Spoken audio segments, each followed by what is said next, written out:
Boa noite a todos, graça e paz. Abram suas Bíblias comigo no livro de Salmos, capítulo 126, no versículo 4. Salmo 126, versículo 4. Eu sou o pastor Arlen Mafra, somos missionários da Primeira Igreja Batista de São Paulo, somos casados, temos 3 filhos. Salmos 126, versículo 4. Diz assim, são 2 traduções diferentes, mas que não mudam a ideia do texto. Restaura, Senhor, a nossa sorte, como as correntes do Neguebe. Restaura, Senhor, a nossa sorte, como as correntes do Neguebe. Pai, te dou graças por essa noite. Peço que tua palavra cumpra o propósito para o qual ela será pregada agora. E que o Senhor me ajude com teu Espírito Santo, conforme prometido na tua palavra, de que o Senhor nos concederia o que dizer. Sou uma boca à tua disposição mais uma vez essa noite. Usa-me para a glória do teu nome, no nome de Jesus, amém. Meus queridos, ninguém sabe quem escreveu esse salmo, ele é anônimo. É uma súplica, é um grito de socorro para Deus. E esse anonimato parece que nos arrasta para dentro do texto. Parece que coloca a mamãe, coloca o papai aqui dentro, coloca o filho, coloca o pai de família. É uma pessoa que está diante de uma situação destruidora, de uma visão feia, catastrófica. E eu não quero entrar no mérito histórico aqui do texto, mas essa pessoa conheceu esse lugar antes, de onde essa oração está sendo feita. E ela começou a se lembrar de como era bonito aquele lugar. Como era bonito do ponto de vista estético, como era funcional, as ruas, os muros, os templos, as casas, as praças, como aquele lugar era bonito. E essa pessoa conheceu esse lugar antes, como tudo funcionava, como tudo era belo. E de repente, ela tem um reencontro com esse lugar. Tempos depois, esse lugar está completamente destruído, completamente desfigurado, sem beleza, sem estética, completamente diferente daquilo que essa pessoa conheceu um dia. E como ela sente saudade daquele tempo, ela se sente desafiada também para ajudar a reconstruir aquilo, para participar numa reconstrução, para que aquilo volte de novo a ser belo, a ser estético, a ser atraente, a funcionar, a ser bonito, a ter cor, a ter cheiro, a ter forma de novo. Mas ela olha para ela e se sente impotente para isso.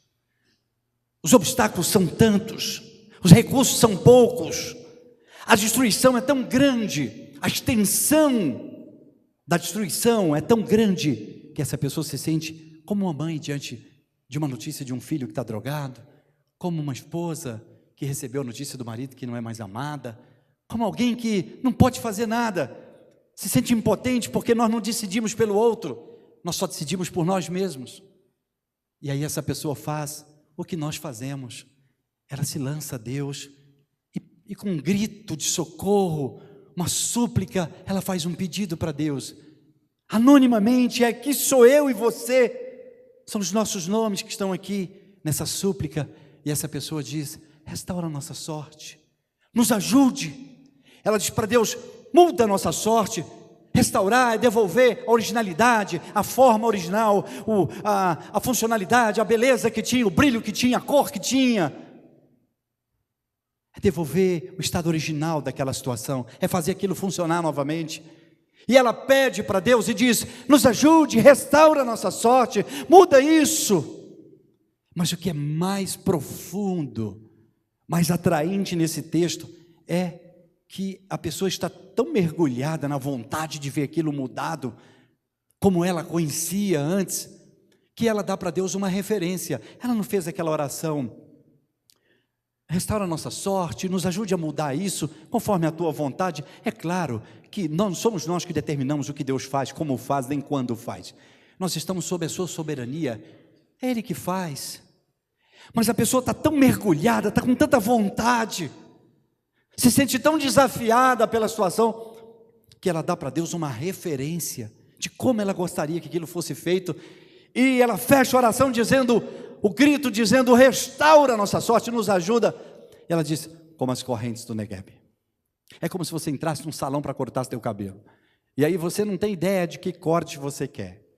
E esperando a tua vez, você começa a folhear uma revista de moldes, de corte de cabelo. De repente você fica impressionado com um corte. E chega na tua hora, você diz para o cabeleireiro ou para a cabeleireira: corta meu cabelo como esse. Você deu uma referência. E algo impressionou essa pessoa de tal forma que ela deu essa referência para Deus. Negueb é um deserto. Dentro desse deserto, a 50 quilômetros de onde essa pessoa está, pensa aí num lugar a 50 quilômetros distantes daqui, de Vila Prudente. A 50 quilômetros tem um vale chamado Negueb também. É um vale de 60 metros de profundidade, cercado por rochas. É um vale feio, hostil, árido, seco, sem sombra, sem relva, sem verde, sem água, sem vida, inóspito. É um dos lugares mais feios daquela região. Não chove o ano inteiro naquele lugar. Só tem terra, só tem rocha. Eu pedi para escanear a foto. Você tem a foto 1 do vale, por favor? É esse lugar. Essa pessoa se refere a esse lugar. São alguns turistas que estão aguardando um evento que vai acontecer aí. Esse é o vale. Não tem beleza, não tem cor, não tem nada. Só tem rocha, essa profundidade e esse grande canal que leva até o vale. O ano inteiro não chove, não cai uma gota de água. Quando vai se aproximando da estação das chuvas, um vento começa a soprar no deserto do Negueb, e sementes perdidas que estão ali pelo deserto, elas são sopradas para dentro, para o fundo desse vale, elas ficam ali depositadas.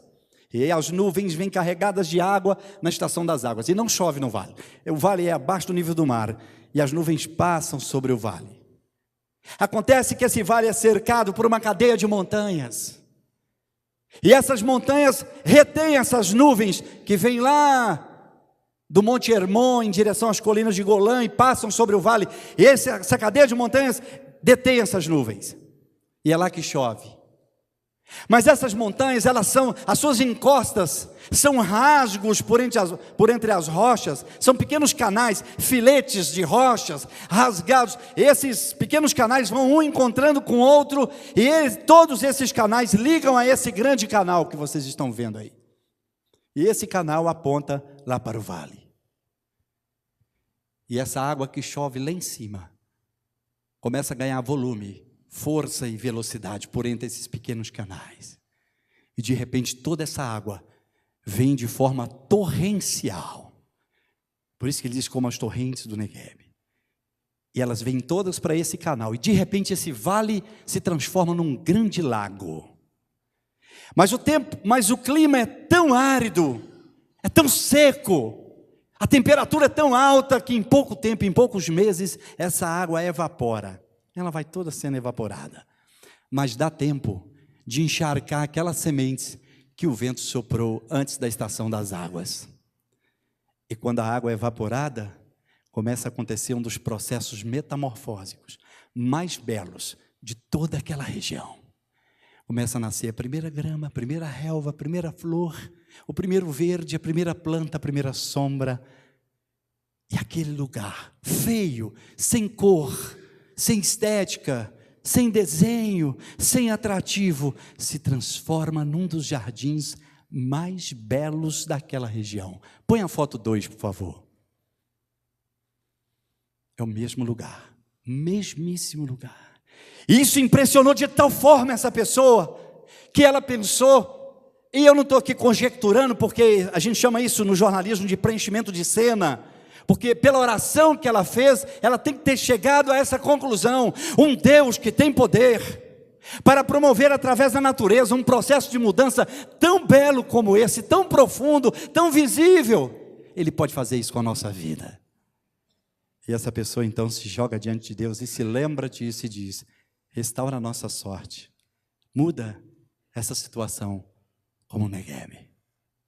Eu, Laila, nossos filhos, nossa família, nós passamos por esse processo. Nos casamos novos, eu tinha 19, 20 anos, Laila tinha 18 anos, nos casamos em Brasília, sonhamos com uma família, com um projeto de família, nós queríamos ter filhos, queríamos trabalhar muito e gastar, colocar a serviço desse projeto de família todo o nosso suor, o que ganhássemos de dinheiro, o nosso tempo, e nós casamos e tudo começou a acontecer como planejamos. Nós tínhamos vínculos muito fortes, vínculos afetivos, nos amávamos. Quem nos assistia, a família dela, a minha família, nossos amigos, eles sempre diziam que nós seríamos uma família bem-sucedida, pelo menos do ponto de vista sócio-familiar, porque nós reunimos todas essas condições. Eu montei uma empresa, fui para Curitiba com mais 2 sócios, e deu certo, e nós começamos a ganhar dinheiro, e nós construímos casas, compramos carros, nós tínhamos uma vida social muito confortável, nossos filhos nasceram, eu tinha muito boas intenções, eu queria ser o melhor pai do mundo, melhor marido, e tudo estava funcionando, né? E o meu volume de trabalho era muito forte, né? A intensidade, eu viajava o Brasil inteiro tentando vender o nosso produto, e dia e noite viajando de carro, dirigindo a noite toda, e durante o dia em reuniões de negócios. Eu imaginava que àquela altura do campeonato, já com os nossos filhos, tendo as oportunidades de escolher suas escolas, a nossa vida bem consolidada, os meus papéis sociais, as minhas presilhas sociais consolidadas, né, funcionando como pai, como cidadão, como filho, como empresário, início de carreira, eu imaginava que nada, absolutamente nada, poderia me tirar daquele trilho. Eu conheci Jesus no mesmo tempo que Laila, mas eu não levei a sério. Laila firmou suas mãos com Jesus e ela começou a caminhar com Cristo. Eu não, eu disse, eu preciso ser, preciso fazer, preciso conquistar as coisas. Eu achava que isso me atrapalhava. E eu fui viver minha vida e buscar os meus caminhos. Mas a nossa família, do ponto de vista sócio-familiar, reunia todas essas condições que eu estou colocando. Nos amávamos, né, tínhamos um vínculo muito forte. E aí, em alguma altura dessa jornada, eu muito cansado, viajando demais, eu tomei uma decisão, fiz uma escolha que foi determinante para os anos, para as tragédias que vieram a acontecer no futuro. Eu comecei a tomar anfetaminas para me manter acordado, passar a noite dirigindo, para passar a sensação de cansaço, para aumentar o meu volume, né, a minha intensidade de trabalho, para amplificar mais, para ganhar mais. Eu tinha até prerrogativas, né, motivos legítimos, eu queria aumentar simbolicamente o pão sobre a mesa, dar mais oportunidades à minha família. E eu comecei a tomar anfetamina. Só que a anfetamina realmente tirava a sensação de cansaço, de sono, mas é uma droga, mas causa dependência. E eu não sabia que o meu cérebro tinha essa atração, se inclinava tanto a esse tipo de prazer fácil, né? Esses atalhos de prazer. Os médicos chamam isso a psiquiatria chama isso de psicotropismo, essa atração que a mente tem por esses atalhos de prazer, por esses atalhos de sentimentos, esses atalhos químicos. E o que era para ser uma experiência na flor da água ali, se tornou um mergulho profundo em drogas pesadas. Eu não tenho muito tempo aqui para a gente entrar em detalhes, tem nos nossos livros, mas eu vou editar essa primeira parte para a gente avançar. Em 7 anos, foi tão profundo o meu mergulho, eu me algemei de tal forma aquela experiência, eu tornei um dependente tão crônico que em 7 anos eu saí da anfetamina para a cocaína, e depois misturei a cocaína com o crack. Em 7 anos, eu estava trocando minhas reuniões de negócios, as minhas viagens, com dias dentro de hotéis caríssimos, cheirando cocaína, usando crack. E aí as coisas começaram a desmoronar, porque eu trocava minhas reuniões de negócio, mudou meu comportamento, mudou meu humor, as pessoas começaram a desconfiar, e eu comecei a usar e gastar minha energia para manter aquilo no anonimato, porque eu sabia que se vazasse, se tornasse público, a vergonha ia entrar na minha casa e ia ser trágico. E eu amava muito meus filhos, amava muito a minha esposa. E à medida que o tempo foi passando, essa algema que a droga traz, ela foi sendo colocada além do meu sangue, do meu organismo, da minha mente, até que ela conseguiu algemar a minha alma. A minha alma. E eu mantinha aquilo no anonimato, vivia aquela vida dupla de pai, de filho, de cidadão, de empresário e de usuário de droga. Mas eu já estava perdendo o negócio, as pessoas já estavam desconfiadas, lá ela estava desconfiada. E chegou um momento que eu fiquei tão assustado com aquilo, que eu imaginei que se eu não tomasse uma decisão, se eu não encerrasse com aquela insanidade, se eu não parasse com aquilo, todos os sonhos dos meus filhos, a confiança da minha mulher, Aquela garota que queria ser mãe, queria ser esposa, queria realizar, que estava me ajudando a realizar aquele projeto de família, ela ia tudo por água abaixo.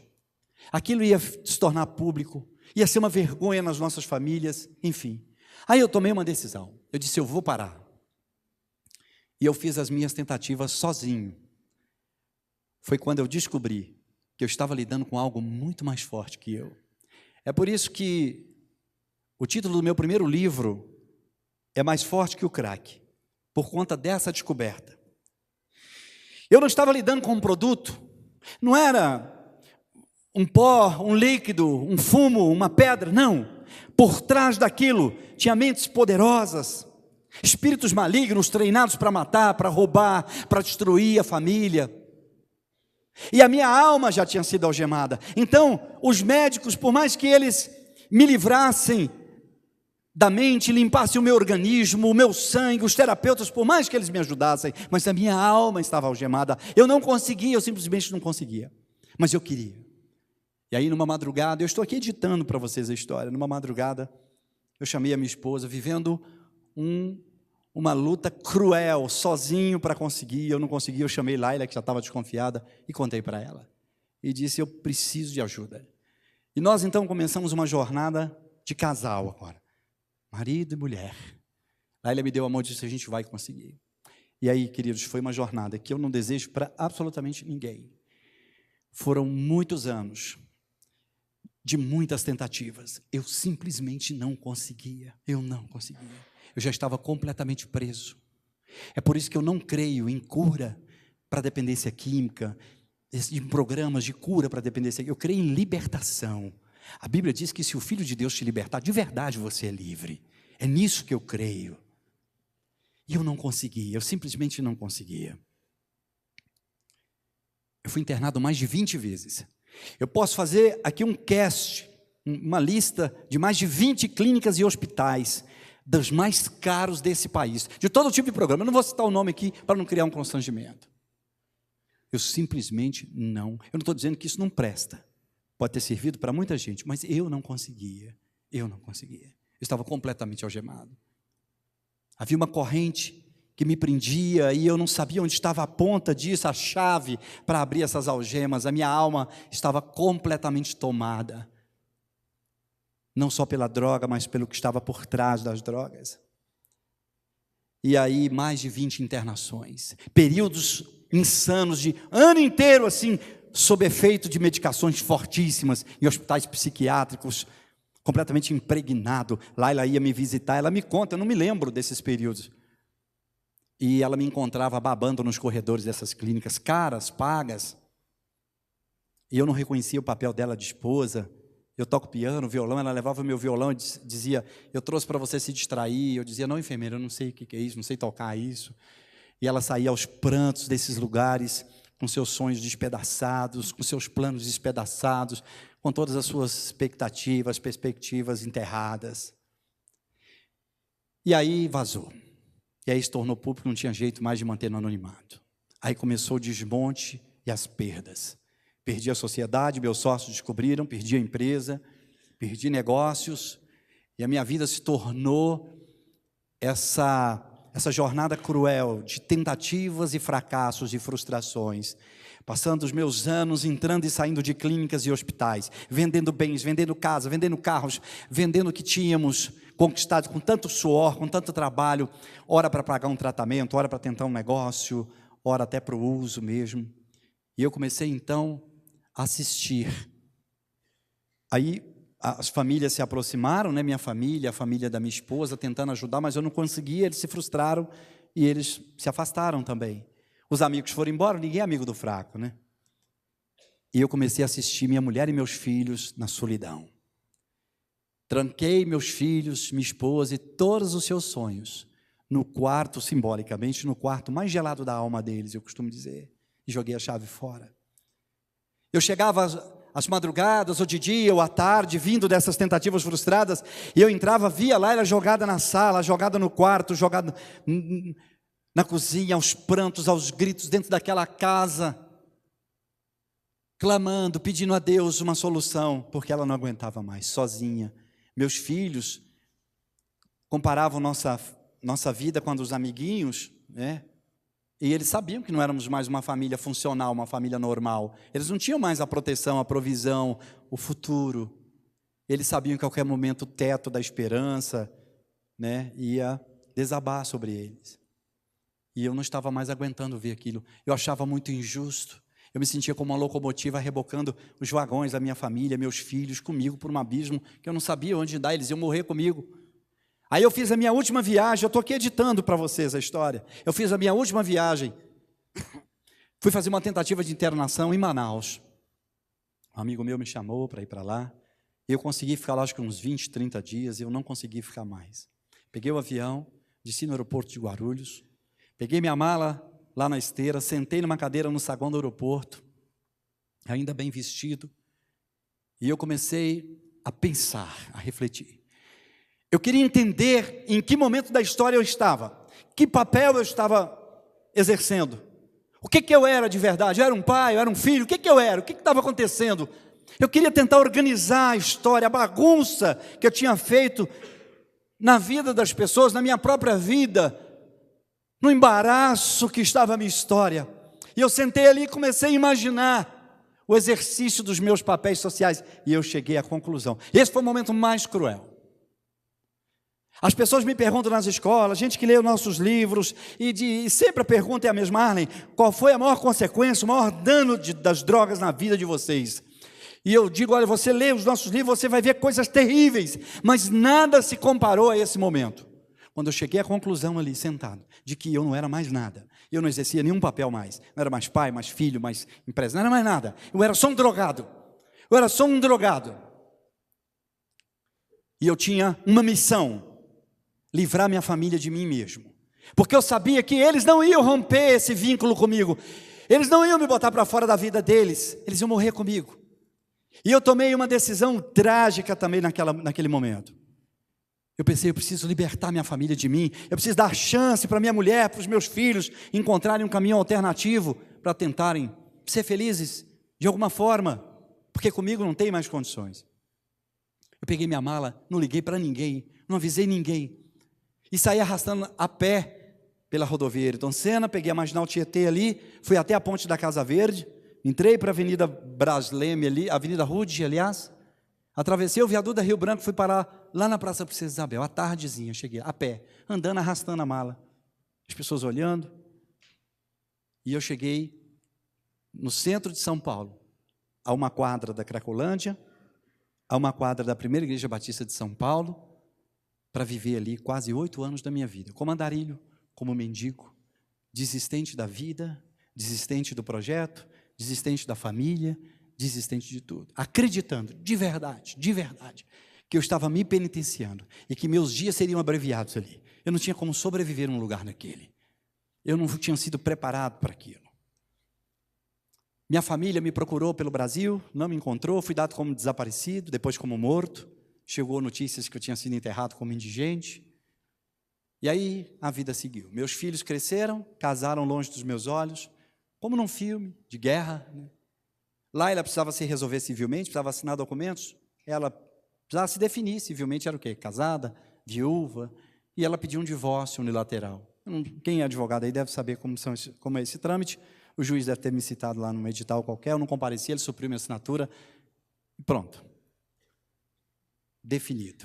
Estava desaparecido, morto, divorciado, vivendo a minha tragédia nas ruas, nas madrugadas, nas milhares de madrugadas de São Paulo. Eu preciso editar essa parte também, porque a gente não tem muito tempo. Foi exatamente nessa época, do grande desespero, que minha mulher escreveu um livro. Eu sou suspeito para falar, foi meu livro de cabeceira quando toda a graça de Deus me alcançou. Se não fosse o crack, Te Teria Outra Vez, é um romance, é uma despedida de uma mulher, de uma mãe, de uma esposa, de um sonho, a despedida de um amor, de uma paixão. Então é um livro de superação, é um livro de consolo, é um livro que me ajudou muito a ter ideia do que foi que eu fiz com a alma dos meus filhos e da minha esposa. E aí eu fui colocado diante do primeiro grande dilema nas ruas, os dois grandes dilemas. O primeiro, como enterrar, como sepultar. Aliás, como o primeiro livro foi pequeno para contar tudo que aconteceu, não só nas ruas, mas toda a reconstrução, a restituição de Deus, nós lançamos esse ano um livro chamado Uma Vida para Recomeçar. Eu começo esse livro dizendo o seguinte: São Paulo era um túmulo muito pequeno, toda São Paulo era um túmulo muito pequeno para enterrar a história de amor que eu tinha pela minha família. Mas a minha primeira missão era sepultar essa história. Como sepultar essas lembranças? Os anos passando e eu vendo figura de pai com uma criança, num dia como o Dia das Mães, num dia de festa, num dia de família, e eu vi o desenho da família nas ruas representado, com suas células ali, e aquilo me remetia a um passado em que eu entreguei a própria sorte aos meus filhos, à minha esposa, os sonhos deles. Eu não sabia se estavam vivos ou mortos. Depois um outro grande dilema, comecei a conviver com todo tipo de desvio de comportamento nas ruas. Desvio de comportamento humano, latrocidas, homicidas, estupradores, ladrões, traficantes, assaltantes. Eu não tinha sido educado para aquilo. E eu então vi um grupo de pessoas na Cracolândia, onde eu morei por 5 anos ali no centro. Eu vi um grupo de pessoas que eles conseguiam de alguma forma responder um pouco daquela abstinência do crack, essa arma da abstinência do crack, em que diz o tempo todo usa, e que pessoas matam por isso e fazem tantas coisas por isso, e eu queria me manter do lado de cá, eu não queria ter problema com crime, com polícia, com justiça, como graças a Deus não tive. E eu vi um grupo de pessoas que eram os carroceiros, os que tinham carroça, os que reciclavam, e eles conseguiam comprar um pouco do seu crack ali, matar um pouco dessa abstinência, e eu com muita dificuldade consegui uma carroça, e foi essa carroça que me manteve do lado de cá. Os anos passaram, e eu preciso aqui adiantar, e eu passei por várias fases nas ruas, não tenho tempo para contar para você. Aliás, se eu contar tudo também, você não vai comprar meu livro. Então, para os mais curiosos, tem nos nossos livros, com detalhes. E eu fui adoecendo nas ruas, eu fui vendo os meus parceiros morrendo, incendiados debaixo das pontes das marginais, os viadutos, mortos a pauladas, a facadas, a pedradas pelos skinheads. Fui vendo as pessoas morrerem abandonadas nas calçadas de parada respiratória, parada cardíaca, cirroses, tantas outras doenças ali jogadas nas calçadas, e eu imaginava que esse seria o meu fim.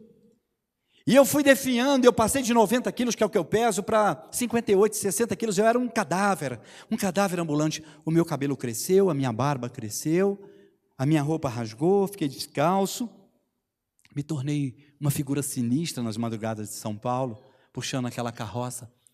E eu fui adoecendo, emagrecendo, o crack tomou conta do meu pulmão, eu não tinha mais nem curso respiratório, eu ficava às madrugadas buscando oxigênio, vomitando sangue. Chegou um momento, depois do 5º, 6º ano, que eu não aguentava mais reciclar, puxar aquela carroça. Eu comecei a andar sozinho, jogado pelas calçadas, pelos cantos, até que fui atropelado. Fui atropelado lá na Edgar Facó, ali na zona, não sei se é zona oeste ou zona norte ali indo para Pirituba. Eu fui atropelado e passei alguns meses naquele hospital do Penteado. Depois me transferi lá para o Hospital João Paulo, me quebrei todo, me costuraram todo, me engessaram, e eu fui para as ruas, já no final do meu 7º ano, para o 8º ano, todo arrebentado, história encerrada, sonhos enterrados, a morte definida como o próximo passo. Eu não aguentava mais puxar carroça, era uma madrugada de sexta para sábado. Eu estava muito próximo ali do viaduto da Rio Branco. Tem uma passarela ali perto, paralelo àquela que sobrepõe a linha da CPTM. E eu estava tão desidratado, vomitando sangue, eu estava com os farelos de crack na mão, ainda me recuperando do atropelamento. Eu não tinha mais nem lembrança de nada, eu só tinha uma lembrança das figuras, né?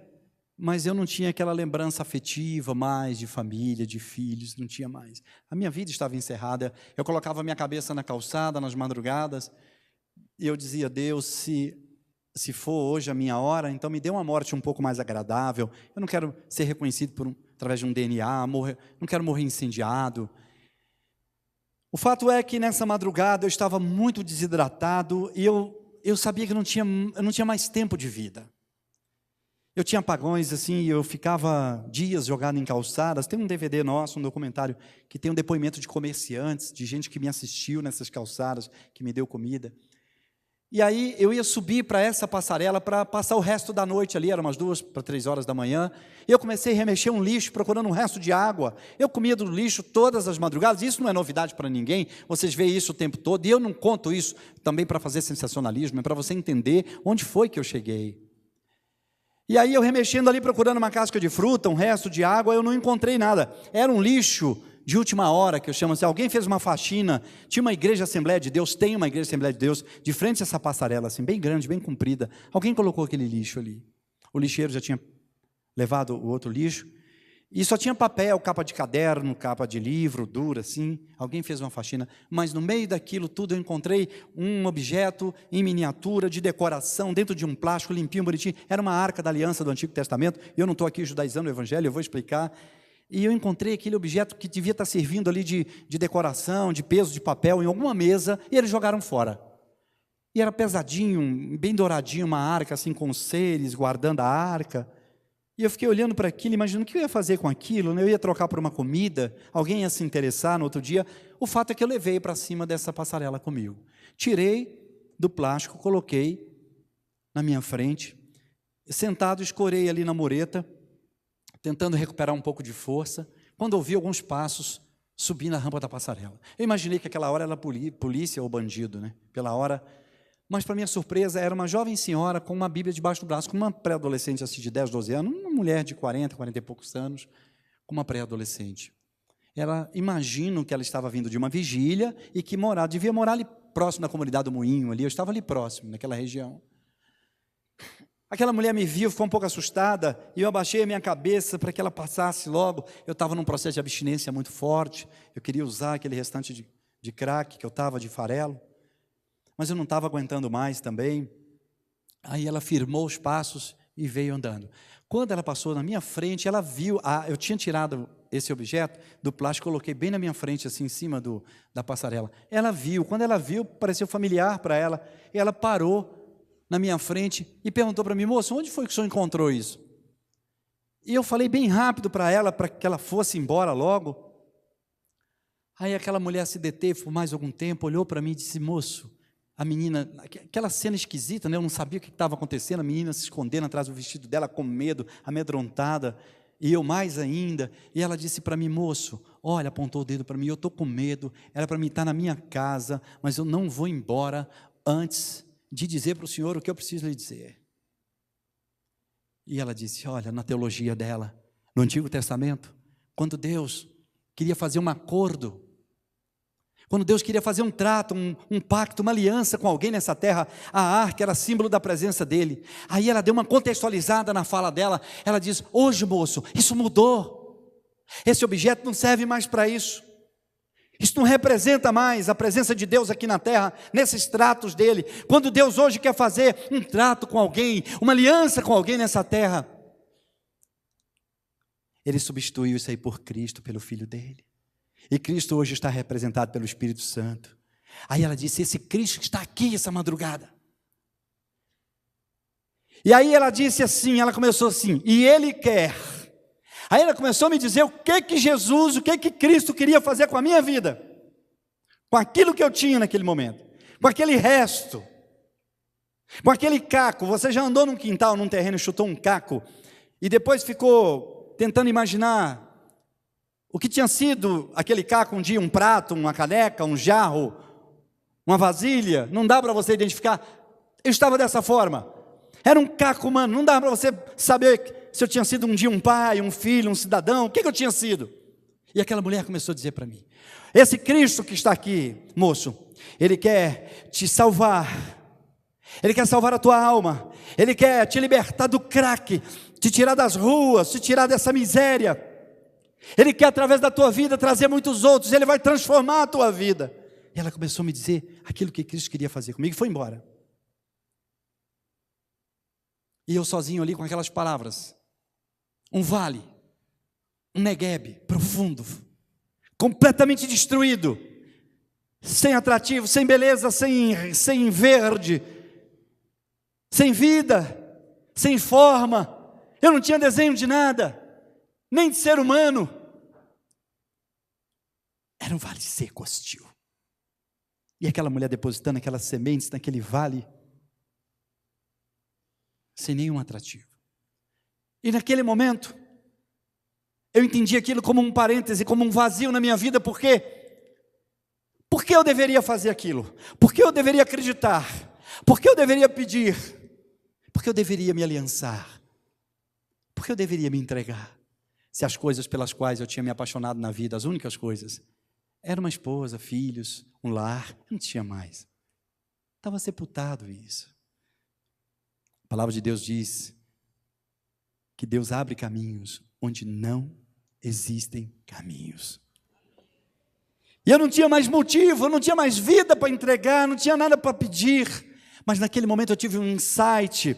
E isso foi o Espírito Santo de Deus, porque Deus já havia determinado, Deus já havia decretado com suas palavras, através daquela mulher. A semente já tinha sido plantada e um projeto, um grande projeto de restauração já estava em andamento. E o Espírito Santo de Deus agora era o gerente desse projeto. É por isso que as pessoas, quando me procuram, dizendo: pastor, não aguento mais, eu vou desistir, e pessoas que estão orando, eu digo: cuidado, porque às vezes Deus já há um decreto de reconstrução pelo que você está orando, mas você não está vendo, ainda não é visível, não é empírico, e dependendo da decisão que você tomar, você vai estragar tudo. Ninguém sabia o que estava acontecendo. O fato é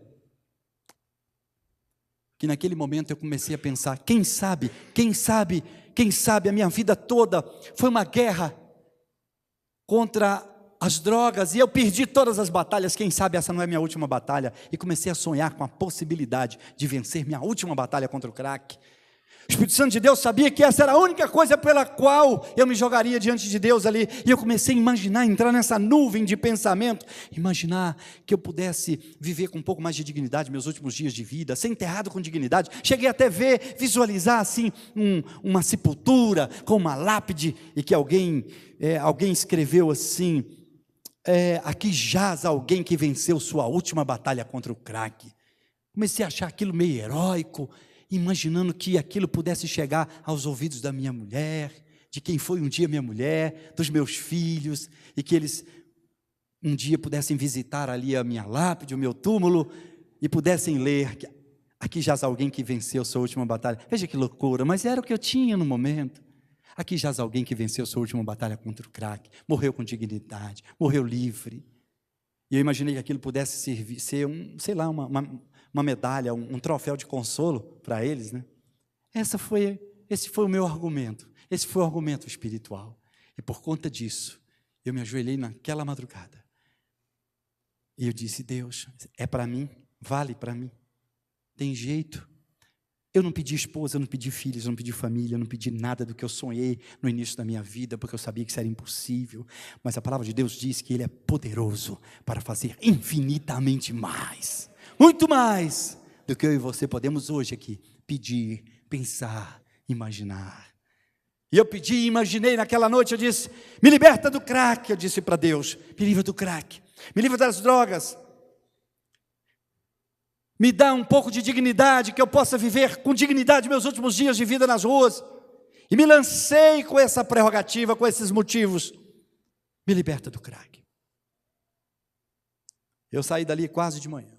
Ali eu chorei, não me lembro, eu estava vomitando muito, não aguentei usar aquele farelo, não me lembro nem onde eu joguei aquilo, não usei nem, até porque eu não estava aguentando mais. Desci ali quase de manhã, escorando nas paredes daquela passarela. Fui pedindo água aqui e ali, eu estava jogado num casarão desativado na Marquês de São Vicente. Bem ali de frente ao CT, eu não gosto muito de falar esse nome não, do Palmeiras, mas eu tenho que falar aqui. Bem de frente ao CT do Palmeiras, hoje é um bairro, não é um bairro planejado que tem ali, construído. Ali na rotatória da Pompeia, ao lado daquele bairro planejado, ali tem um lugar que é chamado Fazendinha. São alguns casarões da antiga Telesp desativado que tem ali, que fecharam agora. Eu estava morando ali, era um mato, com mais umas 30 pessoas, porque a PM tinha invadido em 2006, 2007, a Cracolândia, estava um caos aquilo lá. E ali tinha gente, naquele casarão, gente morrendo, gente sangrando, gente no último estágio do uso de droga. Era uma visão horrível, era uma visão de vale mesmo, de Negev. E eu estava ali, passei o dia ali jogado. E saindo e entrando algumas vezes daquele lugar, nos dias logo após, os dias que logo depois que aconteceu aquilo na passarela, Uma dessas vezes que eu saio daquele mato, que eu entro, um dos carros que está parado no farol, bem no semáforo, bem de frente assim, daquele casarão, daquele portãozão, daquela tela de aço, um daqueles carros tinha um casal que... minha filha tinha casado, estava morando na freguesia do Ó, né? A Laila estava morando no interior. Minha filha chama Laile, que é derivado de Laila. Laila estava morando no interior, aqui em Boituva, próximo de Sorocaba, 1h30 de São Paulo. E esse era o contexto, a geografia da minha família. Esse casal me conhecia antes, conhecia minha família, conhecia a nossa história. Minha família me procurou no Brasil inteiro e não me encontrou. E no meio de 22 milhões de pessoas na grande São Paulo, naquele exato momento, aquele casal, eu estava irreconhecível, fisionomicamente completamente descaracterizado. Você tinha que estar muito próximo, conversar muito comigo para desconfiar, para ser redundante aqui, que era eu mesmo, né? Mas quando aquele rapaz... Tudo isso é a gerência do Espírito Santo. Os eventos promovendo a vontade de Deus, conspirando a favor da vontade de Deus. Ele olhou, me viu entrando naquele mato, meio bicho, meio animal, e ele teve um insight também. Olhou para a esposa dele e disse, será? E postou uma mensagem para minha filha, dizendo, vi alguém um pouco parecido com seu pai, acho que vale a pena vocês recomeçarem as buscas. Então, minha filha liga para Laila, Laila vem no interior, junto com meu genro, eles recomeçam as buscas, começam a buscar ali na região. Eu passo o dia jogado ali, apagado naquele chão daquela casarão. Umas 8 da noite, eu falei para um parceiro, eu vou lá para a rotatória pedir um pão, uma esmola. Eu não estava aguentando de fome, muito desidratado, eu estava nos meus últimos momentos, de verdade. E eu me levantei com muita dificuldade e fui para a rotatória da Pompeia, ali umas 8 horas da noite, ainda com aquela garoa meio escura, ali ninguém ia parar para mim, né? Foi o tempo que, quando eu fui, eles chegaram no lugar. Meu genro, eu vou ser mais rápido aqui para a gente concluir. Meu genro acessou o local, conversou com um dos moradores, e ele falou, se é quem você está procurando, ele acabou de sair, está lá na rotatória da Pompeia. Ele está pedindo esmola lá. Eu estava pedindo um resto de comida, alguma coisa. Aí eles entraram no carro, vieram em direção a mim. Laila me conta que quando ela viu e teve certeza que era eu mesmo, ela ficou tão impressionada com o meu estado, mendigo, destruído, com a descaracterização, sabe, do que ela imaginava, do que ela conheceu um dia, que quando ela viu, ela disse, para o carro, me deixa na guarita de um condomínio, tem um clube ali, Nacional Clube, que fica bem próximo ali, ela ficou naquela guarita ali, aguardando, enquanto eles foram me resgatar. Ela falou, se eu for, eu vou constrangê-lo. E de fato, lá ela foi muito elegante, nesse aspecto, né? E ela ficou e eles foram. Aí daí para frente, queridos, foi como um filme. Para mim foi como um filme, né? Porque eu estou parado naquela rotatória, né? Depois de tantos anos, de meus filhos já terem casado, de minha história já ter encerrado, de eu estar muito próximo da morte, de repente um carro freia bruscamente. A única coisa que eu tinha pedido para o meu Salvador, para o meu Deus, para aquele cuja voz ainda chegou aos meus ouvidos naquela madrugada, foi que ele me desse a chance de viver meus últimos dias livre do crack. Não pedi mais nada. Mas naquele momento o carro freou bruscamente, eu tomei um susto, mas fiquei um pouco animado, eu pensei que era alguém com algum resto de comida, alguma coisa. De repente, abriu uma porta, abriu outra, desce a minha filha, com aqueles olhos lindos que eu jamais esqueceria, naquela voz. E ela olhava, irmãos, eu tinha 7 meses que eu não tomava banho. Eu era um bicho, eu fedia de longe, completamente desfigurado. Eu fedia, mas fedia mesmo, eu não vi uma gota de água há 7 meses, a não ser alguma água da chuva que caía. Completamente maltrapilha. Minha filha gritava, eu não me lembro de muitos detalhes, mas eu lembro que ela dizia assim, pai, vamos para casa. Ela ficava repetindo, né? Pai, vamos para casa, vamos para casa. E ela correu, me abraçou, me beijando. Essas 2 palavrinhas, eu costumo dizer pai e casa naquele momento, foram 2 palavras que eu não tinha a mínima noção mais da personalidade, da funcionalidade dessas palavras. Pai era um papel que eu não exercia mais há muito tempo. Casa, então, era um lugar que eu não frequentava há tanto tempo, né? Tantos anos. Mas eu entendi que tinha que ir com ela. Abracei e fui para casa com ela. Eu não tenho tempo para contar muitos detalhes. Mas naquela madrugada, em que eu desmaiei, depois que passei num hotel com eles, desmaiei na cama lá na casa dela, sem entender nada do que estava acontecendo. Eles passaram a noite às claras, imaginando o seguinte: e agora? E agora? Durante tantos anos, esse homem foi internado em mais de 20 clínicas e hospitais. Esse homem nunca achou a chave das suas algemas. Ele nunca conseguiu se livrar. Ele ainda é um escravo. Porque, queridos, a minha família me amou, me aceitou, me cobriu, me deu comida, me perdoou. Agora, mudar vidas, transformar vidas, salvar vidas, libertar vida, não é prerrogativa de família, não é prerrogativa de ser humano, nem de esposa, nem de pai, nem de médico, nem de terapeuta, por mais que essas pessoas possam ajudar. Transformar vidas e libertar vidas é uma prerrogativa do Todo-Poderoso. E conhecereis a verdade, e ela te libertará, que é Jesus. Se o Filho do Altíssimo te libertar, você de verdade será livre. Não se você for perdoado por alguém, se tua família te aceitar de volta, se você ganhar uma roupa nova, se alguém te der uma promessa. Não, é se o Filho do Altíssimo te libertar. E de uma forma assim, de Deus também, eles ficaram sabendo que a primeira igreja batista de São Paulo tinha alugado um prédiozinho dentro da Cracolândia para acolher usuários de drogas e moradores de rua, o que se transformou depois na Cristolândia. Eu sou um dos primeiros frutos de Cristolândia, que hoje a denominação, a Junta de Missões, corajosamente trouxe essa semente para o quintal da denominação. Estamos espalhados aí com mais de 32 unidades, com quase 3.000 internos nesse exato momento que eu estou falando aqui para vocês, gente sendo liberto por Jesus. Eles ligaram para lá e eu fui resgatado, fui internado ali, e foi ali naqueles meses, e depois mudei para o 10º andar da PIB de São Paulo, porque eu fui mendigo na porta da PIB de São Paulo, o povo lá me conhecia, lá da calçada da PIB de São Paulo. O pastor Paulo transformou o 10º andar num alojamento, e eu fiquei morando alguns meses ali, depois do meu processo lá na Cristolândia, e foi nesses lugares que Cristo se apresentou a mim, dessa vez não mais com a promessa, não mais com aquela promessa da passarela, porque eu vou te libertar, porque eu vou fazer isso, porque eu vou fazer aquilo. Não, se apresentou como se apresentou a João em Apocalipse, dizendo: João, sou eu, aquele que viveu, morreu e ressuscitou, e hoje tem a chave da morte e do inferno.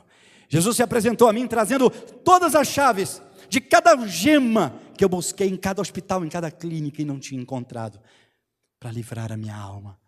Ele me libertou do império das trevas. Tem um vídeo, e eu vou passar, é 1 minuto só, um trailer, nós já finalizamos, que conta esse momento em que eu fui achado, depoimento dos meus filhos, de pessoas que me conheceram, é meia hora de documentário, dando um testemunho, depoimento sobre a nossa trajetória, mas ele é só um teaser, é só um trailerzinho de 1 minuto, eu vou pedir para soltar, por favor, mais forte que o craque, vamos assistir e encerrar, por gentileza.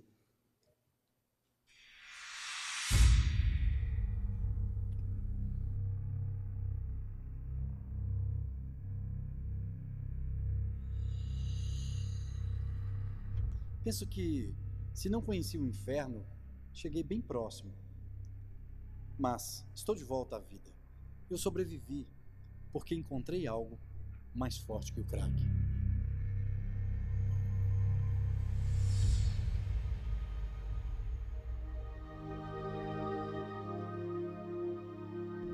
Então eu me senti como uma locomotiva, rebocando os vagões, que eram os meus filhos e a minha esposa, precipício abaixo. Eu disse: vão morrer comigo. Como eu sabia que era crack, que era uma droga terminal, violenta, eu já esperava a morte, eu já esperava um final trágico. A ausência de um pai pesou muito para mim, muito mesmo. Quando você deita à noite, você pensa em que poderia ser a sua família sem esse caos, você se sente sabotado pela vida. Como me tornei um desses zumbis do crack? Como troquei paletós por farrapos, perfumes caros por fumaça de cachimbo? Como troquei uma aconchegante cama por um papelão? Nós somos parceiros, nós somos verdade. Mas eu sempre tinha essa voz que dizia: agora é para sempre, acredita, você precisa acreditar. Mas o sentimento que eu tive quando ele voltou foi de completa. Agora somos uma família completa. Agora ele voltou. Eu sou Arlen Mafra e passei 7 anos da minha vida morando na Cracolândia.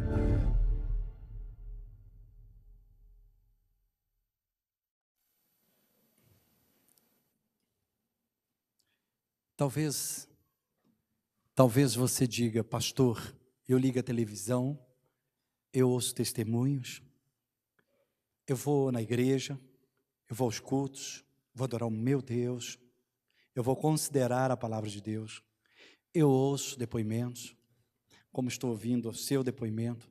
Talvez aí na sua cabeça você esteja fazendo esse debate racional, essa reflexão e dizendo: mas não chove no meu vale, não chove na minha casa.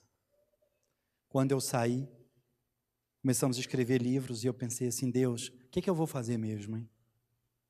Eu vou sair por aí contando uma história interessante para as pessoas, aí eu vou voltar para beijar meus filhos, meus netos, minha esposa, eu vou celebrar e viver os melhores anos da minha vida e contar uma coisa interessante para as pessoas, para elas se emocionarem e depois elas voltarem para suas casas, abrirem suas portas e pisar de novo o chão gelado da sua casa e ficar convivendo com algo que elas são impotentes para mudar, porque não podem decidir pelo outro. E elas continuarem com a dor, a mãe continuar com a dor, a esposa, é isso que eu vou fazer? Porque se for, não quero. Se for, não tem sentido isso. Foi quando, lendo uma das cartas de Pedro, aquilo entrou como uma espada no meu coração, quando Pedro disse: depois de uma experiência, agora bem sei que Ele não faz acepção de pessoas. Naquele momento, Deus gritou no meu coração: eu não tenho um caso especial com você e com Laila Arlen. Leia mais. Eu continuei a ler e Pedro diz: qualquer um sou eu e você, de qualquer nação, é Vila Prudente, é São Paulo, que o clamar, Ele ouvirá. Ele não tem caso especial com um com outro, não. A porta está aberta a todos.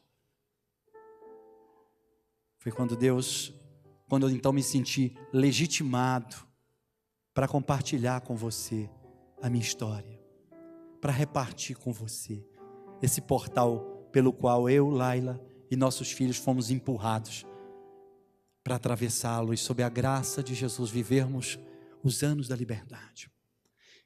Eu vim aqui essa noite, eu não vim em nome da PIB de São Paulo, com todo o respeito, até nem em nome da Boas Novas. Eu vim essa noite em nome do meu libertador, do meu Cristo, do meu Salvador,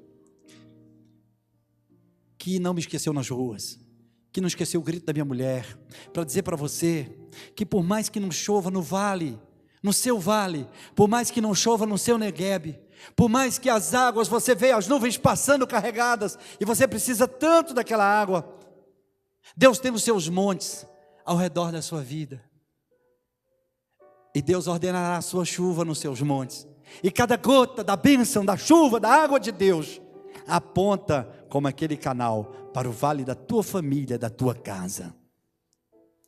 E eu estou jogando nesse vale, depositando o mesmo que os ventos sul depositam todos os anos no fundo daquele vale seco, a semente.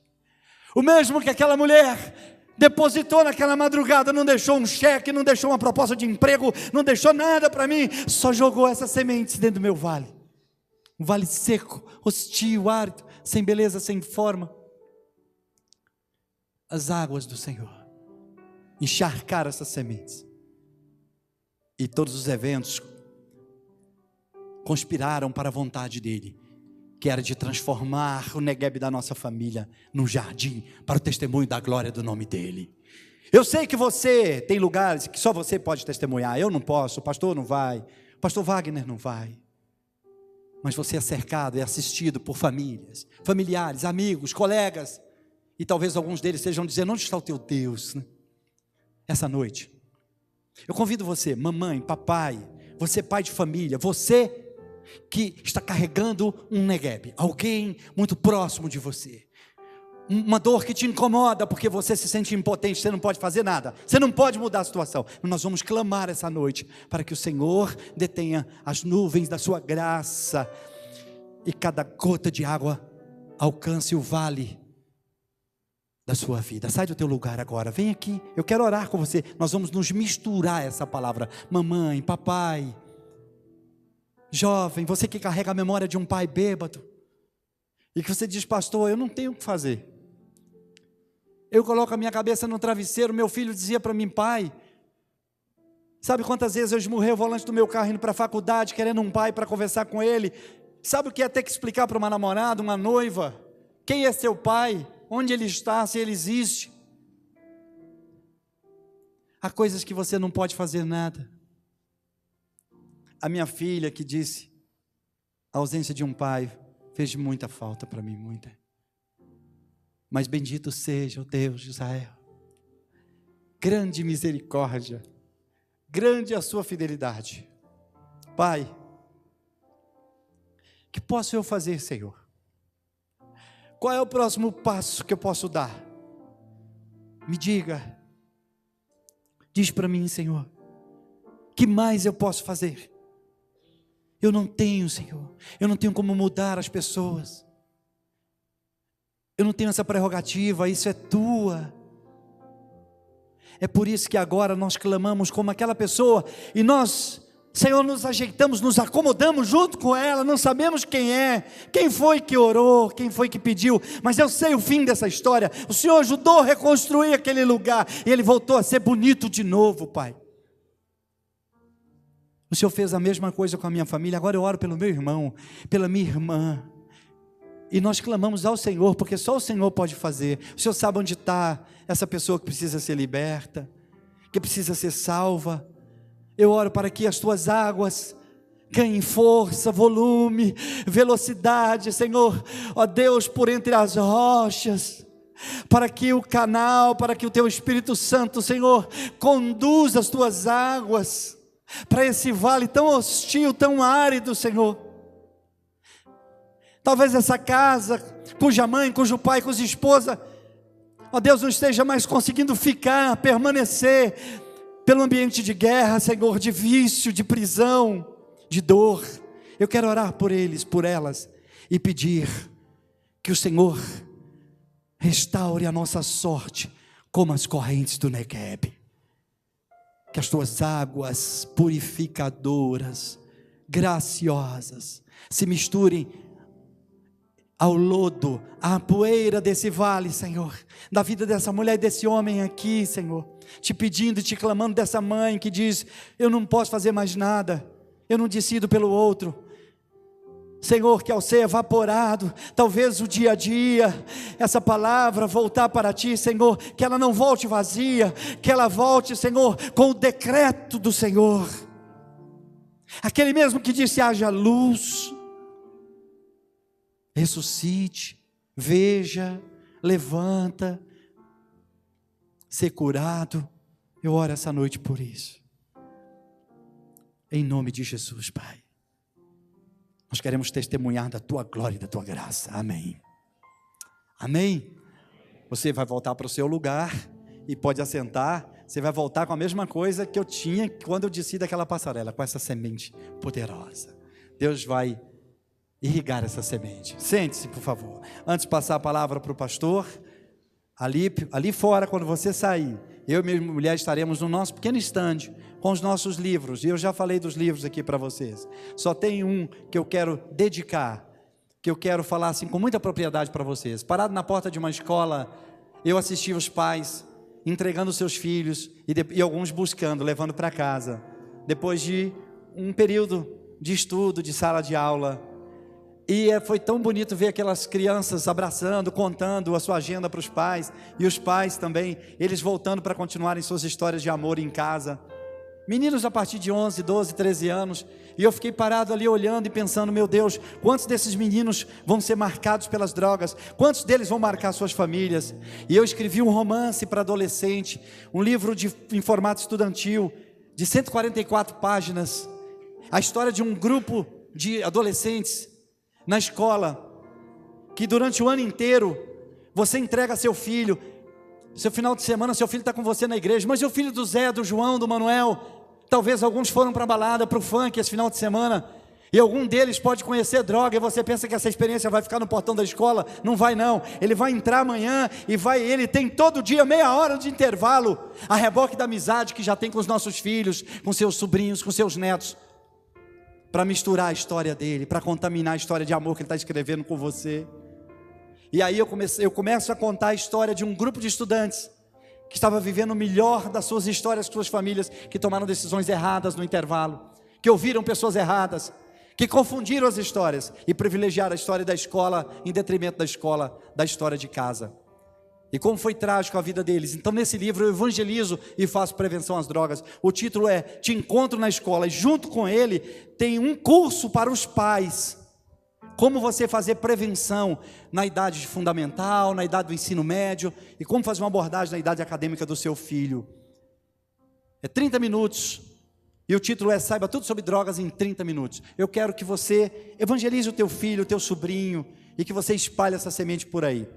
Passe, por favor, e eu já deixo o púlpito, o trailer do Te Encontro na Escola, é só 35 segundos, e eu já encerrei. Obrigado.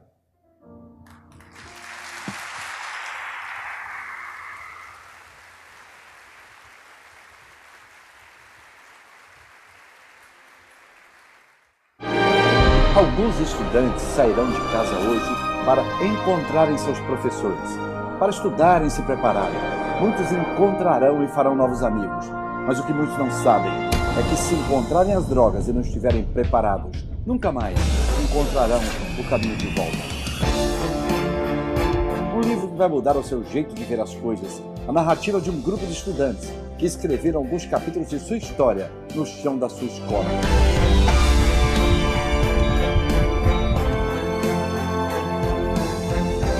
Te Encontro na Escola, um livro de Arlen Mata.